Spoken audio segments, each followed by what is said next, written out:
ಡ್ರಿಂಕ್ಸಲ್ಲೂ income ಜಾಸ್ತಿ, ಅದು ಕೆಟ್ಟದ್ದು ಅಂತ ಗೊತ್ತು, ಆದರೂ ಅದನ್ನ ಕ್ಲೋಸ್ ಮಾಡೋಕ್ಕಾಗಲ್ಲ. ಅದೇ ರೀತಿ ಆನ್ಲೈನ್ ಗೇಮಿಂಗು ಅಷ್ಟೇ, ಇದು ಕೆಟ್ಟದ್ದು ಅಂತ ಗೌರ್ಮೆಂಟಿಗೂ ಗೊತ್ತು, ಆದರೂ ಇದರಿಂದ ಎಷ್ಟೋ ಜನ ಜೀವನ ಹಾಳು ಮಾಡ್ಕೋತಿದ್ದಾರೆ ಅಂತ ಗೊತ್ತು. ಮುಂಚೆ ಒಂದೆರಡು ಆ್ಯಪ್ ಆನ್ಲೈನಲ್ಲಿ ಆಡ್ತಾ ಇದ್ದೆ, ಬರೀ 50 ರೂಪಾಯಲ್ಲಿ 1 ಕೋಟಿ ಬಂದುಬಿಡುತ್ತೆ ಅನ್ನೋ ಒಂದು ಆಸೆಗೆ ನಾವೇನು ಮಾಡ್ತೀವಿ.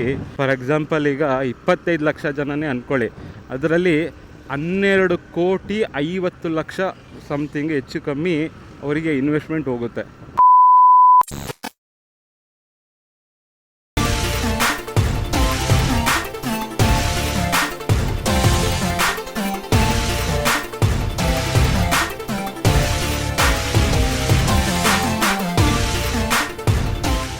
Welcome back to my another video. ಇವತ್ತು ಒಂದು ಸಿಂಪಲ್ ಆಗಿರೋ ಟಾಪಿಕ್ ಬಗ್ಗೆ ಮಾತಾಡೋಣ. ಈಗ ಕರೆಂಟ್ಲಿ ಟ್ರೆಂಡಿಂಗಲ್ಲಿರೋದು ಯಾವುದಪ್ಪ ಅಂದರೆ ಅದು IPL, Indian premier league. So ಇದರಲ್ಲಿ ಇಂಡಿಯನ್ ಪ್ರೀಮಿಯರ್ ಲೀಗ್ IPLನ ಕ್ರಿಕೆಟ್ ಲವರ್ಸು ತುಂಬಾ ಇಷ್ಟಪಡ್ತಾರೆ. ಬಟ್ ಇದರಲ್ಲಿ ಇನ್ನೊಂದು ಬೇಜಾರಾಗೋಂಥ ವಿಷಯ ಏನಪ್ಪ ಅಂದರೆ, ಕ್ರಿಕೆಟ್ನ ಎಂಜಾಯ್ಮೆಂಟಿಗೆ ನೋಡೋಕ್ಕಿಂತ ಬೆಟ್ಟಿಂಗಿಗೆ ನೋಡ್ತಾರೆ. ಇದರಿಂದ ಎಷ್ಟೋ ಜನ ಅವರ ಜೀವನ ಸಮೇತ ಹಾಳು ಮಾಡ್ಕೊತಿದ್ದಾರೆ.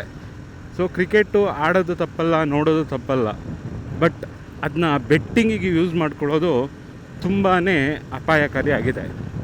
ಫಾರ್ ಎಕ್ಸಾಂಪಲ್, ಇವಾಗ ನಮಗೆ ಗೊತ್ತಿರೋಂಗೆ ಮುಂಚೆ ಎಲ್ಲ ಬರೀ 1-2 ಆನ್ಲೈನ್ ಗೇಮಿಂಗ್ ಇತ್ತು, ಆದರೆ ಇವಾಗ ತುಂಬಾ ಇದ್ದಾವೆ.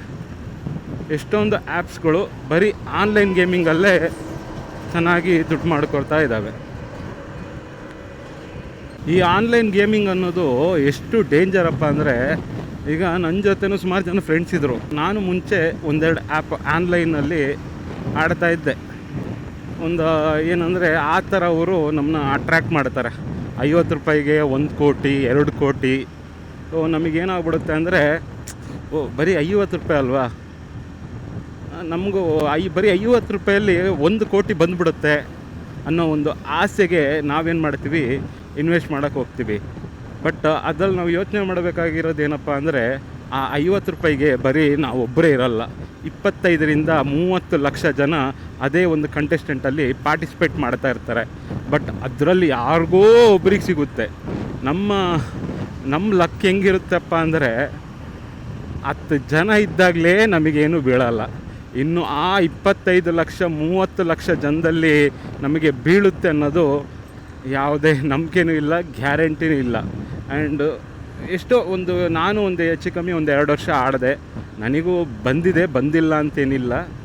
ಸೊ ಹಾಕಿರೋದಕ್ಕೂ ನಾನು ಇನ್ವೆಸ್ಟ್ ಮಾಡಿರೋದಕ್ಕೂ ನನಗೆ ರಿಟರ್ನ್ ಬಂದಿರೋದಕ್ಕೂ ಆಲ್ಮೋಸ್ಟ್ ಸರಿ ಇದೆ. ಬಟ್ ಇನ್ನು ಕೆಲವೊಬ್ಬರು ನಾನು ನೋಡ್ದಂಗೆ ಹೆಚ್ಚು ಕಮ್ಮಿ 5-6 ವರ್ಷದಿಂದ ನನ್ನ ಫ್ರೆಂಡ್ಶಿಪ್ಪಲ್ಲೇ, ನನ್ನ ಸರೌಂಡಿಂಗಲ್ಲೇ 5-6 ವರ್ಷದಿಂದ ಈ ಗೇಮ್ನ ಆಡ್ತಾ ಇದ್ದಾರೆ. ಬಟ್ ಅವ್ರಿಗೆ ಇನ್ನೂ ಏನು ರಿಟರ್ನ್ಸ್ ಬರ್ತಿಲ್ಲ. ಬಟ್ ಅವರು ಮಾಡೋದು ತೋಟದ ಕೆಲಸ ಅಥವಾ ಈ ಥರ ಯಾವುದಾದ್ರು ಸಣ್ಣ ಪುಟ್ಟ ಕೆಲಸಕ್ಕೆ ಹೋಗ್ತಾರೆ. ಅವ್ರಿಗೇನಪ್ಪ ಆಸೆ ಅಂದರೆ, ಎಷ್ಟು ದಿನ ಈ ಥರನೇ ಕೆಲಸ ಮಾಡ್ಕೊಂಡಿರೋದು, ಬೇಗ ಶ್ರೀಮಂತ ಆಗಬೇಕು ಅಂದರೆ ನಮಗೇನು ಇನ್ವೆಸ್ಟ್ಮೆಂಟ್ ಇಲ್ಲ. ಸೊ ಈ ಥರ ಆ್ಯಪ್ಗಳ ಮೇಲೆ ಡಿಪೆಂಡ್ ಆಗಿಬಿಟ್ಟಿದ್ದಾರೆ. ಹೆಂಗಪ್ಪ ಅಂದರೆ, ಡೈಲಿ 55 ರೂಪಾಯಿ ಹಾಕೋದು. ಸೊ ಏನಾಗ್ಬಿಡುತ್ತೆ, ಒಂದು ಸತಿ 50ಕ್ಕೆ 100 ರೂಪಾಯಿ ಬರುತ್ತೆ, ಒಂದೊಂದು ಸತಿ 50ಕ್ಕೆ ಇರ್ತಾರೆ 1000 ರೂಪಾಯಿ ಬರುತ್ತೆ. ಬಟ್ ಒಂದೊಂದು ಸತಿ ಹಾಕಿರೋ ಇನ್ವೆಸ್ಟ್ಮೆಂಟ್ ಸಮೇತ ಬರೋದಿಲ್ಲ, ಆ ರೀತಿ ಆಗಿರುತ್ತೆ. ಈ ಹಂಸು ಇನ್ನೂ ರೆಡಿ ಆಗಿಲ್ಲ, ಹಂಗೇ ಇದೆ. ಸೊ ಅದೇ ಆನ್ಲೈನ್ ಗೇಮಿಂಗ್ ಬಗ್ಗೆ ಹೇಳ್ತಾ ಇದ್ನಲ್ಲ. ಸೊ ಈಗ ನಮ್ಮ ಇದ್ರ ಮೇಲೆ ಜಾಸ್ತಿ ಡಿಪೆಂಡ್ ಆಗಿರೋರು ಯಾರಪ್ಪ ಅಂದರೆ, ಈ ಮಿಡಲ್ ಕ್ಲಾಸ್ ಜನಗಳು. ಅದರಲ್ಲೂ ಎಸ್ಪೆಷಲಿ ಈ 10-20 ಸಾವಿರದ ಒಳಗಡೆ ಯಾರು ಅರ್ನಿಂಗ್ಸ್ ಮಾಡ್ತಾ ಇರ್ತಾರೆ, ಅವರು ಹೆಚ್ಚಾಗಿ ಇದರಲ್ಲಿ ಡಿಪೆಂಡ್ ಆಗಿರ್ತಾರೆ. ಅಂದರೆ ಕೈಲಿ ದುಡ್ಡಿರಲ್ಲ, ಯಾವುದಾದ್ರೂ ಒಂದು ಬಿಸ್ನೆಸ್ ಮಾಡ್ತೀನಿ ಅಂದರೆ ಇನ್ವೆಸ್ಟ್ಮೆಂಟು ಇರಲ್ಲ. ಹಂಗಾಗಿ ಸೊ ಈಸಿಯಾಗಿ ದುಡ್ಡು ಮಾಡೋಣ ಅನ್ನೋದಕ್ಕೆ ಇದು ಈಸಿಯಾಗಿ ಅಟ್ರ್ಯಾಕ್ಟ್ ಮಾಡುತ್ತೆ. ಅವರು ಒಂದೇ ಗೇಮಲ್ಲಿ ಹೆಚ್ಚು ಕಮ್ಮಿ ನಮಗೆ 2 ಕೋಟಿ ಆಫರ್ ಮಾಡಿರ್ತಾರೆ. ಬಟ್ ಒಬ್ಬೊಬ್ಬರು 50-50 ರೂಪಾಯಿ ಅಂದರು 25 ಲಕ್ಷ ಜನದಿಂದ 30 ಲಕ್ಷ ಹಾಕಿರ್ತಾರೆ. ಫಾರ್ ಎಕ್ಸಾಂಪಲ್, ಈಗ 25 ಲಕ್ಷ ಜನನೇ ಅಂದ್ಕೊಳ್ಳಿ, ಅದರಲ್ಲಿ 12,50,00,000 ಸಮಥಿಂಗ್ ಹೆಚ್ಚು ಕಮ್ಮಿ ಅವರಿಗೆ ಇನ್ವೆಸ್ಟ್ಮೆಂಟ್ ಹೋಗುತ್ತೆ. ಅವರು ನಮಗೆ ಕೊಡೋದು ಒಂದು ಆಲ್ಮೋಸ್ಟು ಫಸ್ಟೇ ಈಗ ನಾವೇ ಯಾರೋ ಫಸ್ಟ್ ಬಂದ್ವಿ ಅಂದ್ಕೊಳ್ಳಿ, 2 ಕೋಟಿ ಬರುತ್ತೆ. ಅದು ಯಾರಿಗೆ ಬರುತ್ತೋ, ಬಂದಿರೋದಕ್ಕೆ ಪ್ರೂಫ್ ಇದೆಯಾ ಇಲ್ವೋ ಅಂತಲೂ ಗೊತ್ತಿಲ್ಲ. 2 ಕೋಟಿ ಬಂದರೂ ಅವರು ಇನ್ನು ಉಳಿದಿರೋದನ್ನ ಆ ಗೌರ್ಮೆಂಟಿಗೆ ಕಟ್ಟೋ 30% ಟ್ಯಾಕ್ಸ್ ಸಮೇತ ಅವರೇ ಕಟ್ಕೋತಾರೆ. ಅಂದರೆ ನಮಗೆ ವಿನ್ನಿಂಗ್ ಪ್ರೈಸಲ್ಲಿ ಇದೆಯಲ್ಲ, ಆ ವಿನ್ನಿಂಗ್ ಪ್ರೈಸಲ್ಲೇ ಕಟ್ ಮಾಡಿನೇ ಕೊಡೋದು. ಈಗ 2 ಕೋಟಿ ಬಂತು, 1 ಕೋಟಿ ಬಂತು ಅಂದರೆ 1 ಕೋಟಿನೇ ಅವ್ರು ನಮಗೆ ಕೊಡೋಲ್ಲ. ಅದರಲ್ಲಿ 30% ಕಟ್ ಮಾಡಿನೇ 70% ಅವರು ಕೊಡೋದು. ಓಕೆನಾ? ಸೊ ಇದರಿಂದ ನಮ್ಮನ್ನ ಯೂಸ್ ಮಾಡಿಕೊಂಡು ಅವ್ರು ಬೆಳೀತಿದ್ದಾರೆ ಬಿಟ್ಟರೆ, ಇದಕ್ಕೆ ಇನ್ವೆಸ್ಟ್ ಮಾಡೋರು ಆಲ್ಮೋಸ್ಟು ಅವ್ರ ಹತ್ರ ಇರೋದೆಲ್ಲ ಇನ್ವೆಸ್ಟ್ ಮಾಡಿ ಕೆಲಸ ಮಾಡಿರೋದೆಲ್ಲ ಅದಕ್ಕೆ ಹಾಕಿ ಮತ್ತೆ ಜೀವನ ಮಾಡೋಕ್ಕೆ ಸಾಲ ಮಾಡಿಕೊಂಡು ತಿರುಗಾಡೋ ಪರಿಸ್ಥಿತಿಲಿದ್ದಾರೆ. ಸೊ ಈಗ ಯಾವುದಾದ್ರೂ ಒಂದು ಬ್ಯಾಂಕ್ ಅಕೌಂಟ್ ಓಪನ್ ಮಾಡಬೇಕಾದ್ರೆ ಎಲ್ಲ ಏನು ಪ್ರೂಫ್ ಕೇಳ್ತಾರೆ. ಬ್ಯಾಂಕ್ ಅಕೌಂಟ್ ಆಗಲಿ, ಬ್ಯಾಂಕಿಂದ ಸಾಲ ಕೊಡಬೇಕಾದ್ರಾಗಲಿ ಒಂದು ಲಿಮಿಟೇಷನು, ಅವನು ಎಲಿಜಿಬಲ್ ಇದ್ದಾನ ಅಂತ ಹೇಳ್ಬಿಟ್ಟು ಸಾಲ ಕೊಡ್ತಾರೆ. ಅದೇ ರೀತಿ ಬಟ್ ಈ ಆನ್ಲೈನ್ ಗೇಮಿಂಗಲ್ಲಿ ಹಂಗಲ್ಲ. ಒಂದು ಬ್ಯಾಂಕ್ ಅಕೌಂಟು, ಒಂದು ಪಾನ್ ಕಾರ್ಡ್ ಇದ್ದರೆ ಯಾರು ಬೇಕಾದರೂ ಆಡ್ಬೋದು.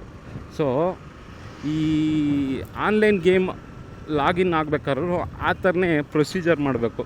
ಯಾಕಂದರೆ ಒಂದು ಟೈಮಲ್ಲಿ ಇದನ್ನ ಬ್ಯಾನ್ ಮಾಡಿತ್ತು ಗೌರ್ಮೆಂಟು. ಆನ್ಲೈನ್ ಗೇಮಿಂಗ್ನ ನಮ್ಮ ಕರ್ನಾಟಕದಲ್ಲಿ ಬ್ಯಾನ್ ಮಾಡಿತ್ತು. ಬಟ್ ಮತ್ತೆ ಏನಾಯಿತು ಏನೋ ಗೊತ್ತಿಲ್ಲ, ಮತ್ತೆ ಅವರಿಗೆ ಇನ್ಕಮ್ಮು ಜಾಸ್ತಿ ಇರೋದ್ರಿಂದ ಅದನ್ನ ಮತ್ತೆ ರೀಸ್ಟಾರ್ಟ್ ಮಾಡ್ತು. ನಮ್ಮ ಗೌರ್ಮೆಂಟಿಗೆ ಎಲ್ಲದರಲ್ಲೂ ಹಂಗೆ. ಈಗ ಡ್ರಿಂಕ್ಸಲ್ಲೂ ಅಷ್ಟೇ, ಡ್ರಿಂಕ್ಸಲ್ಲೂ ಇನ್ಕಮ್ ಜಾಸ್ತಿ, ಅದು ಕೆಟ್ಟದ್ದು ಅಂತ ಗೊತ್ತು, ಆದರೂ ಅದನ್ನ ಕ್ಲೋಸ್ ಮಾಡೋಕ್ಕಾಗಲ್ಲ. ಅದೇ ರೀತಿ ಈ ಆನ್ಲೈನ್ ಗೇಮಿಂಗು ಅಷ್ಟೇ, ಇದು ಕೆಟ್ಟದ್ದು ಅಂತ ಗೌರ್ಮೆಂಟಿಗೂ ಗೊತ್ತು, ಆದರೂ ಇದರಿಂದ ಎಷ್ಟೋ ಜನ ಜೀವನ ಹಾಳು ಮಾಡ್ಕೋತಿದ್ದಾರೆ ಅಂತ ಗೊತ್ತು. ಬಟ್ ಗೌರ್ಮೆಂಟಿಗೆ ಇದರಿಂದ ಇನ್ಕಮ್ ಜಾಸ್ತಿ ಇರೋದ್ರಿಂದ ಅವರು ಅದನ್ನ ಬ್ಯಾನ್ ಮಾಡ್ತಾ ಇಲ್ಲ. ಸೊ ಅದೇ ಆ ಥರ ಪ್ರೊಸೀಜರು ಮಾಡಬೇಕು. ಈಗ ಹೆಂಗೆ ಅವನು ಎಲಿಜಿಬಲ್ ಇದ್ದಾನ, ಗೇಮ್ ಆಡೋಕ್ಕೆ ಎಲಿಜಿಬಲ್ ಇದ್ದಾನ, ಅವನಿಗೆ ಇನ್ವೆಸ್ಟ್ಮೆಂಟು ಎಲ್ಲಿಂದ ಅದೆಲ್ಲ ತಿಳ್ಕೊಂಡು ಆಮೇಲೆ ಅವನಿಗೆ ಈ ಗೇಮಿಂಗು ಯೂಸರ್ ID ಅಥವಾ ಏನು ಲಾಗಿನ್ ಅವನು ಎಲಿಜಿಬಲ್ ಇದ್ದಾನೆ ಅಂತ ಹೇಳ್ಬಿಟ್ಟು ಅವನಿಗೆ ಕೊಡಬೇಕಾಗುತ್ತೆ. ಆಗ ಸ್ವಲ್ಪ ಕಂಟ್ರೋಲಿಗೆ ಬರ್ತಾರೆ. ಇಲ್ಲ ಅಂದರೆ ಇದು ಹೀಗೆ ಮುಂದುವರೆದ್ರೆ ಎಷ್ಟೋ ಜನ ಇದ್ರ ಮೇಲೆ ಕೆಲಸ ಕಾರ್ಯ ಎಲ್ಲ ಬಿಟ್ಟು ಇದ್ರ ಮೇಲೇ ಡಿಪೆಂಡ್ ಆಡಿ ಜೂಜಾಡಿಕೊಂಡು ಜೀವನ ಮಾಡಬೇಕಾಗಿರೋ ಪರಿಸ್ಥಿತಿ ಎದುರಾಗಿದೆ. ಸೊ ಈ ಆನ್ಲೈನ್ ಗೇಮಿಂಗ್ಗೆ ಯಾರು ಜಾಸ್ತಿ ಅಡಿಕ್ಟ್ ಆಗಬೇಡಿ. ಆಡಬೇಡಿ ಅಂತ ಹೇಳಲ್ಲ, ಬಟ್ ಒಂದು ಲಿಮಿಟೇಷನಲ್ಲಿದ್ದರೆ ತುಂಬ ಒಳ್ಳೆಯದು. ಇವತ್ತು 50 ರೂಪಾಯಿ ಬರುತ್ತೆ, ನಾಳೆ 1000 ರೂಪಾಯಿ ಬರುತ್ತೆ ಅಂಥೇಳಿ ಈಗ 1000 ರೂಪಾಯಿ ಬಂತು, ಮತ್ತೇನು ಮಾಡ್ತಾನವನು? ಅವ್ನು 1000 ರೂಪಾಯಿ ತಗೊಂಡು ಸುಮ್ಮನೆ ಇರಲ್ಲ, ಮತ್ತೆ ಅದೇ 1000 ರೂಪಾಯಿಗೆ ಆಡ್ತಾನೆ. ಯಾಕೆ? ಆಸೆ, 1000ನ 2000 ಮಾಡೋಣ ಅಂತ. ಬಟ್ ಆ 2000 ಮಾಡೋಕ್ಕೋಗಿ ಇದ್ದಿದ್ದೆಲ್ಲ ಕಳ್ಕೊಂಡು ಅವನ ಹತ್ರ ಇದ್ದಿದ್ದು 1000ನೂ ಮತ್ತೆ ಇವ್ರ ಕೈಲಿ ಇಸ್ಕೊಂಡ್ಬಿಟ್ಟು ಮತ್ತೆ ಈ ಗೇಮಿಗೆ ಇನ್ವೆಸ್ಟ್ ಮಾಡ್ತಾರೆ. ಸೊ ಈ ಥರ ಪ್ರೊಸೀಜರ್ ಆಗ್ತಾಯಿದೆ. ಸೊ ಈ ಆನ್ಲೈನ್ ಗೇಮಿಂಗಿಗೆ ಸಮ್ ಲಿಮಿಟೇಷನ್ಸ್ ಆಗಲಿ, ರೂಲ್ಸ್ ಆ್ಯಂಡ್ ರೆಗ್ಯುಲೇಷನ್ ಆಗಲಿ ಇಡಬೇಕಾಗುತ್ತೆ. ಸೊ ನೋಡಿ, ಇದಾಗಿತ್ತು ನನ್ನ ಇವತ್ತಿನ ಟಾಪಿಕ್. ಈ ವಿಡಿಯೋ ನಿಮಗೆ ಇಷ್ಟ ಆಗಿದ್ದರೆ ಲೈಕ್ ಮಾಡಿ, ಶೇರ್ ಮಾಡಿ, ಸಬ್ಸ್ಕ್ರೈಬ್ ಮಾಡಿ. ಕಮೆಂಟ್ ಸೆಕ್ಷನಲ್ಲಿ ಆನ್ಲೈನ್ ಗೇಮಿಂಗ್ ಬಗ್ಗೆ ನಿಮ್ಮ ಅಭಿಪ್ರಾಯ ಏನಂತ ತಿಳಿಸಿ. ಅಲ್ಲಿವರೆಗೂ ಟೇಕ್ ಕೇರ್, ಬಾಯ್.